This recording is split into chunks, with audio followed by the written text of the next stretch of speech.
I can hear you. Bet you can.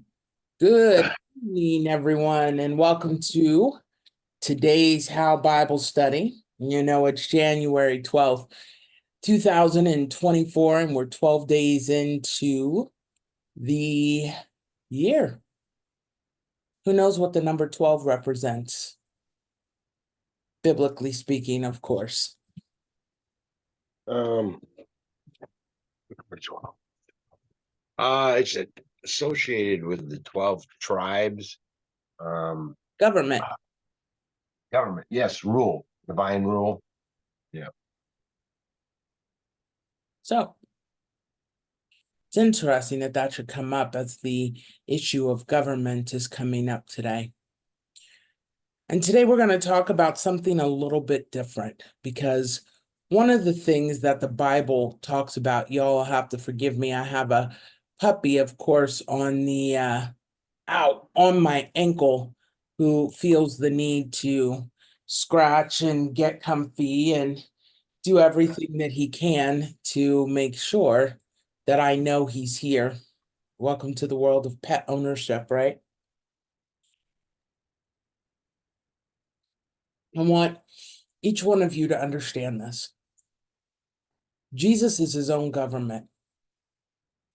And while we respect the government that has been put in place in this world, when the rules of the government begin to violate the rules of the word wins every time.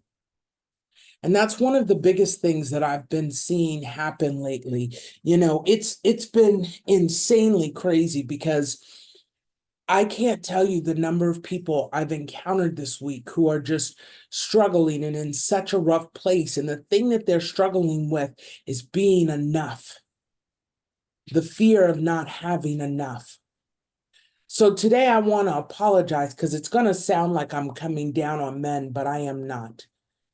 But gentlemen, there are things that you have got to understand about what you are designed to be and who you are designed to be and what God had for you.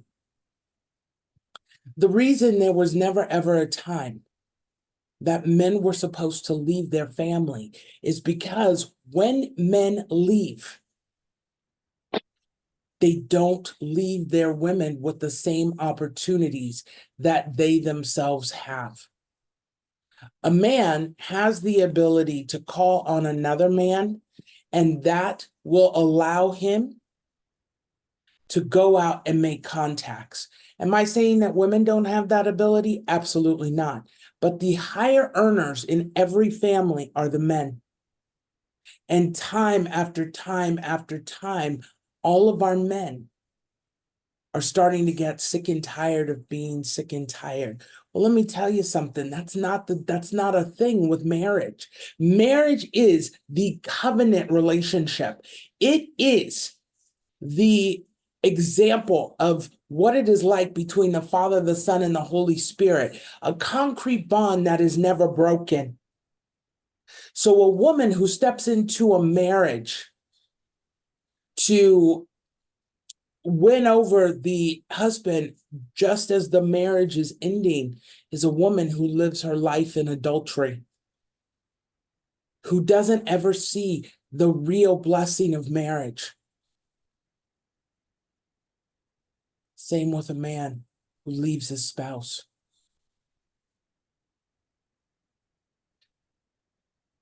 There are certain reasons that we are allowed to leave our marriage, and too many people don't understand those reasons. I want to go over them briefly, but this is not what we're talking about today. Number one, infidelity. I want you to think about some things because we don't often think about what sex actually is. You see, we think about the pleasure principle, right? As it refers to, as we think about sexual activity. Oh, it does wonders. It's so relaxing. It's all these different things. Okay. But it's only relaxing under certain conditions. You see, if you got to sit back and worry whether or not you are going to end up HIV positive, or if you're involved in something that is going to force somebody else to end up in that situation, then who's it relaxing for? Because the relaxation that came in that brief stint of time is very quickly replaced by the stress and the turmoil and the falling apart that happens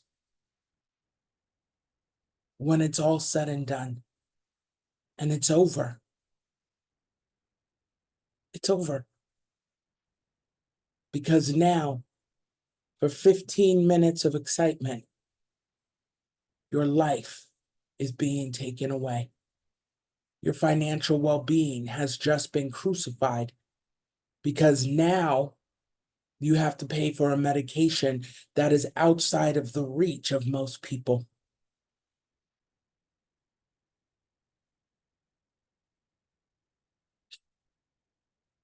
Gentlemen, you are depositors. What you do when you ejaculate is you make a deposit into every woman that you're in. And ladies, you are the bank where that deposit sits for 72 hours, tearing up your insides. Every time you allow a man to deposit in your body, he's not just depositing for a night. He's depositing for a lifetime. And although you may not end up with a child, you will have formed a bond that never needed to have been formed. The more types of semen you have, research has shown, in your body, the greater your chances for things like cancers. Not everybody is designed to be inside of you. Just as gentlemen, you are not designed to be inside of everyone. I remember working with a client once, and because of a relationship, it was actually with her husband, and he had decided that he wanted to go off on his own. And he, in the midst of the marriage, decided he was going to be unfaithful. When the time came for them to reconcile, instead of going and having an STD test done to figure out where he was, he made his deposit inside of his wife that was infected with a disease called HPV. Now, the interesting thing was that as I walked with this woman through this journey, let me explain how ironic the medical system has become. They told her, I don't really understand why you're making a big deal out of this. Everyone has it, and there's a good possibility you had it before you were married. No, there is not a good possibility of that, because I would have known over the course of the last year that there was a problem. And they go, oh no, I mean, most of the population has it. It's normal. First off, it is never normal to have a sexually transmitted disease. No one is born with HIV, HPV, syphilis, gonorrhea, chlamydia. They don't last for a year. They just don't. Women who have affairs. I want to tell you another story about a young man I was working with. His wife decided to explain to him that when she gave him chlamydia, it wasn't because she was having an affair. It was because she had had it before the two of them came together. Well, they had been together at that point for 4 years.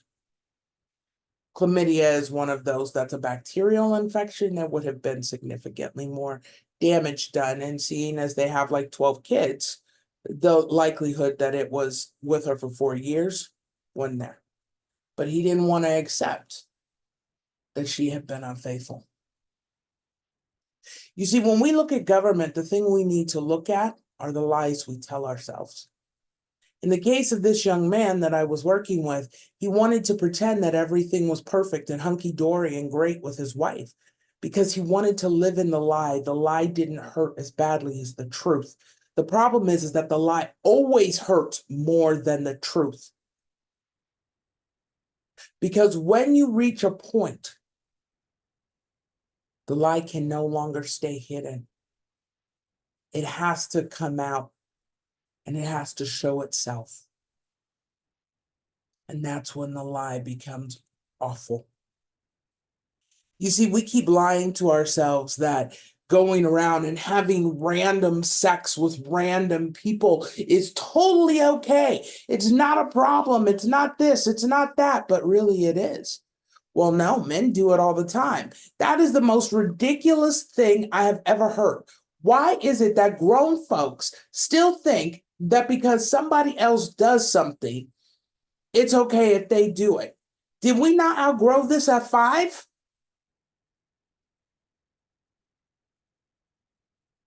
Sex is designed for marriage.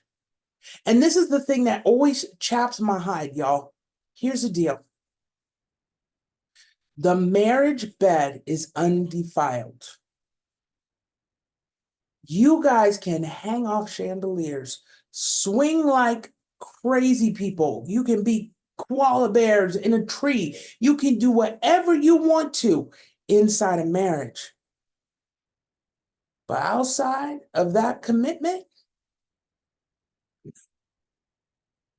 you see, when you allow yourself to be with the one right person, now that's not to say that there's only one person for every individual. No, there's multiple people who could be a good fit, but you got to get out of the Hollywood way of thinking. You know, when you look at governments, it's not just the government of a country. Every country's first government begins in the family. The father, the mother, they are the government of the home. Their subjects are their children. And then they take that same strength outside of the home and they begin to change their community. Now they lead their community into safety, into success. We flipped upside down. When you give someone who lives 3,000 miles away from you control over your life, the wrong person is in control. You see, Jesus is not 3,000 miles away at any given time. He is right here. You have angels that surround you. Far more than the number of people that live on this planet are beings that are constantly looking out for you. But in your pride, in your arrogance, you walk out from under that protection. There's a reason the Bible say fools rush in where angels fear to tread. Because when you leave your angel behind, you are nothing but a fool. And we don't like that. How dare you call me a fool? Because you are a fool. You walk outside of the covering of the Father, there's nothing in that but foolishness. Are you trying to get yourself killed? Are you trying to get yourself in a hard way? Why? So you can turn around and blame God? Because that's what happens. We turn around and we blame God and we said, if God were here, then he could have done something and he let them die. Listen, we live in a fallen world. This world is automated. You have seasons, summer, winter, spring, and fall. And if you are still missing it, the world is calling it climate change. But let me tell you this, when the Bay Area of California is covered in so much snow that people are skiing in their backyard, there's a problem. It does not rain in California. It does not snow. There are parts where it rains and there are parts where it snows. And in California, you go and you visit the cold. And then by the end of the night, you're down at the beach where it is nice and comfy and warm. It's not like that anymore. The oceans are coming out of their boundaries. And let me remind you, 75% of the world is water. And the irony is that so many of you miss this. If 75% of the world is water, then 75% of the population has the ability to be living underwater. But it's because our Father said, no, you will not go beyond this point. That water has for so many decades and generations calmly maintained its position. But now it's not calmly maintaining its position. Oh, you wanted to live on the beach? Let me show you how that's going to work out for you as it rushes through and it destroys house after house, hotel after hotel. That ocean view suddenly became an ocean curse. You know, when it comes to having a real government, it is vitally important that we respect that government. And the government that we all should be serving is that of the Father. Because when you serve God's government, it prevents you from being able to go out and do harm to different people.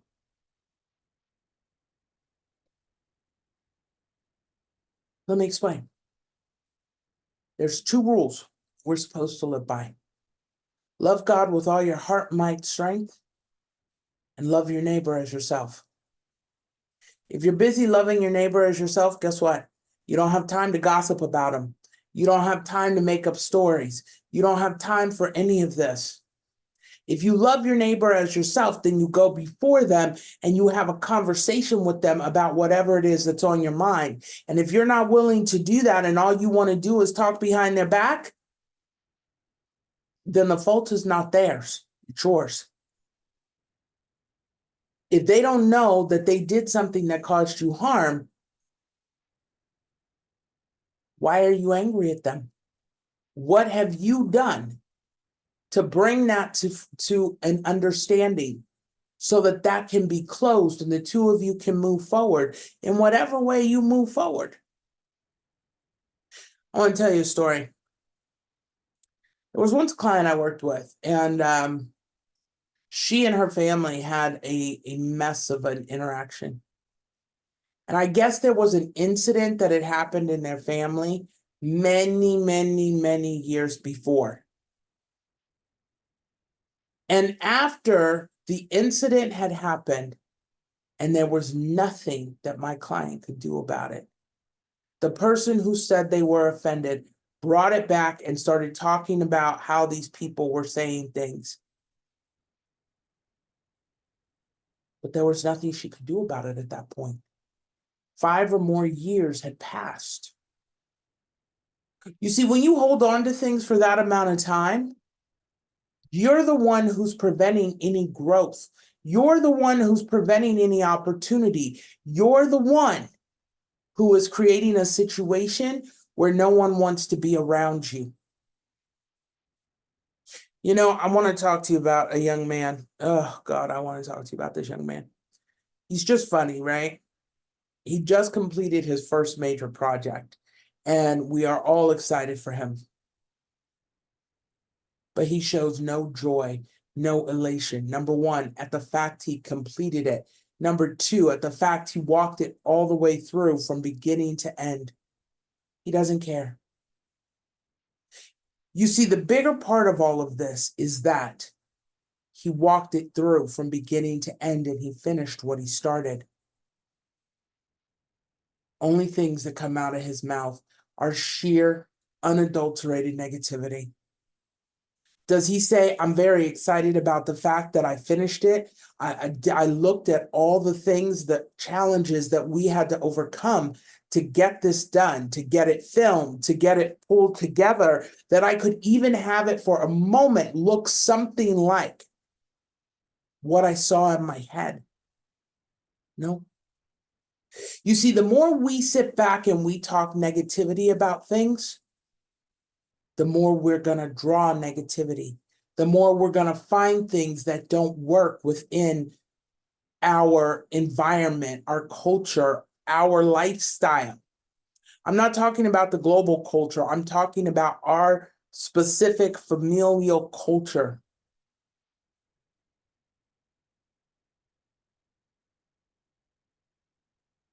Too many of you are sitting back and ignoring what the word says. We do all things with a heart of gratefulness, a heart of gratitude, with joy and excitement and hope and elation. And we do this because we know what's getting ready to come.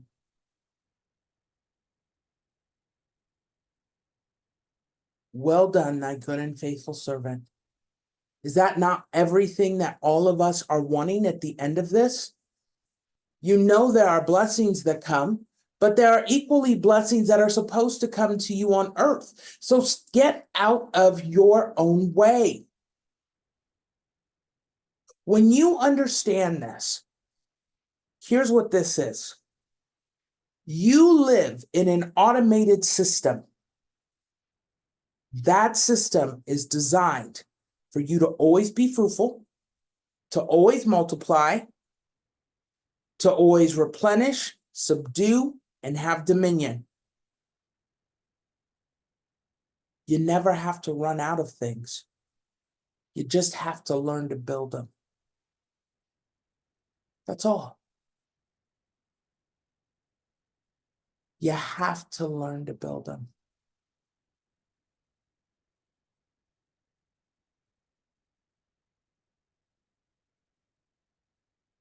A life where nothing is built but decay and weeds and tears and all the nastiness that life has to offer is a life of sheer misery, a life of hatred, of animosity, of anger, are all things that destroy you. They destroy you. At what point do you decide that you don't want to be destroyed anymore? That you want to live, and that you want to live in joy?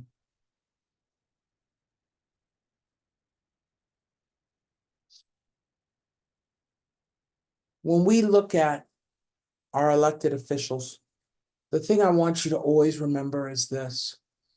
As we are here in the end of days, as we approach that season in life, I want to remind you that the Bible tells you very clearly that they don't know the way out. So while you sit here and you're disrespectful to some of the people who are in office, what are you angry about? Did you think they knew more than you did? Did you think they put their pants on differently than you did?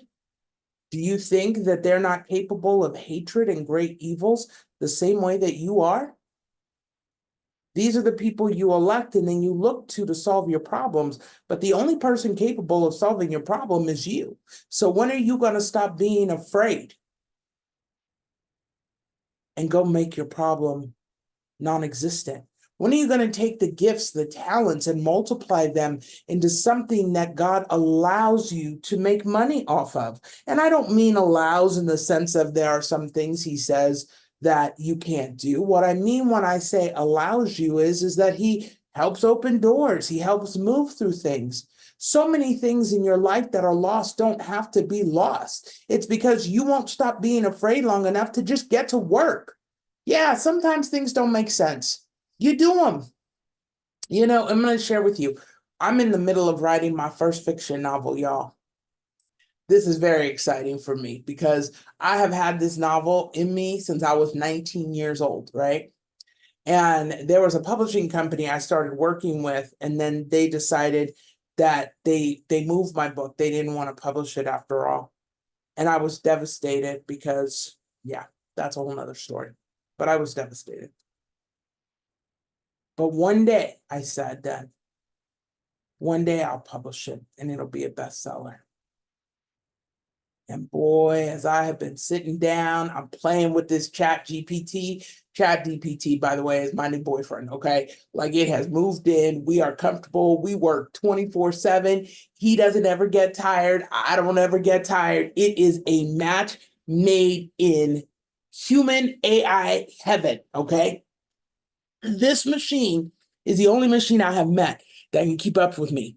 And we're going through and we're telling the story and we're hashing it out. And then I gave it this direction. I said, listen, this is the vision I have for the cover. And I'm telling it all about it. And it drew me a picture of the cover.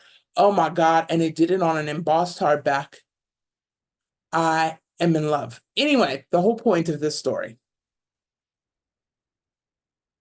When I was first kicked out of that publishing, I was fearful. I wanted to do more. I wanted to be more. But just like many of you, I didn't know how. And of course, you always, when you're like us, have someone in the background who's constantly running their mouth about how you can't do anything and you're not this and you're not that. And they just want you to live this dismal life existence like they have always lived. Oh, you get up in the morning and you go to work for somebody and then you come home at night, but it doesn't matter because you have a paycheck. Well, some of us vomit on that. It just doesn't work. We're not designed that way. And it's really crappy while you're figuring all of this out because you'll often find yourself in a financial hardship that you're not trying to be in, but then you start going to work, but then you're not making enough, and it becomes this cycle, right? And so as I'm working with people to overcome fear, I I I just I walked through all my fears. Like I had lived with the worst of the worst. So what more do I want to sit out there and let stop me? The bad times were gonna come anyway. I could either have the bad times come with nothing on the other side, or I could be building things and on the other side, voila, now I have stuff and seeds that God can plant. Everything we put together, everything we build becomes an asset. It's an asset. So, why are you letting yourself be stuck by fear? And when you sit back, and this is the funny thing, because a telltale sign of someone who is fearful and doesn't want to deal with it, they blame everybody else for everything. They do not take responsibility for anything. They run from conversations. They're not trying to talk about it. Those are people that you need to run away from. They're not people that you stay around, not for any reason.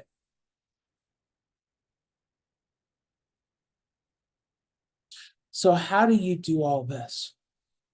Number one, you accept that you were designed to be fruitful and that you're always going to be fruitful. Whether that fruit is no good or that fruit is the best fruit that is out there for people to have is all dependent on where you take the things that you've been given.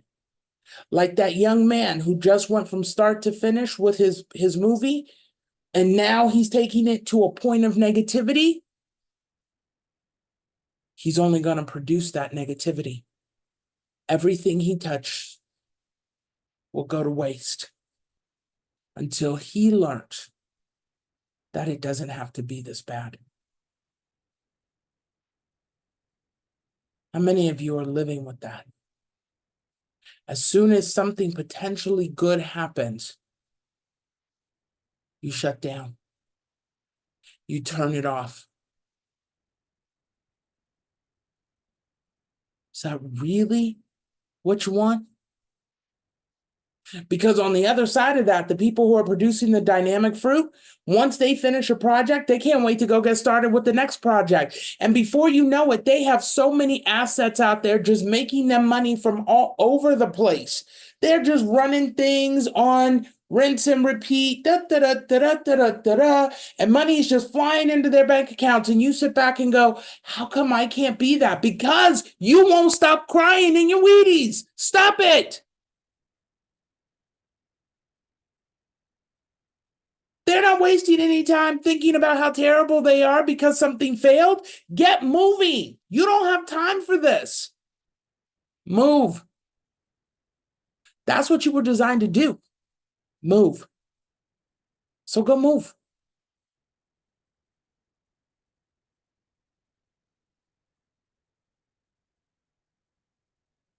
You don't have to keep sitting back, wondering when it's your time. Because the day you make the decision that it's your time, it's your time. Because you are part of an automated system that is here to provide for you. But you have to accept that that is the reality of your world and be willing to move in it. Are there any questions?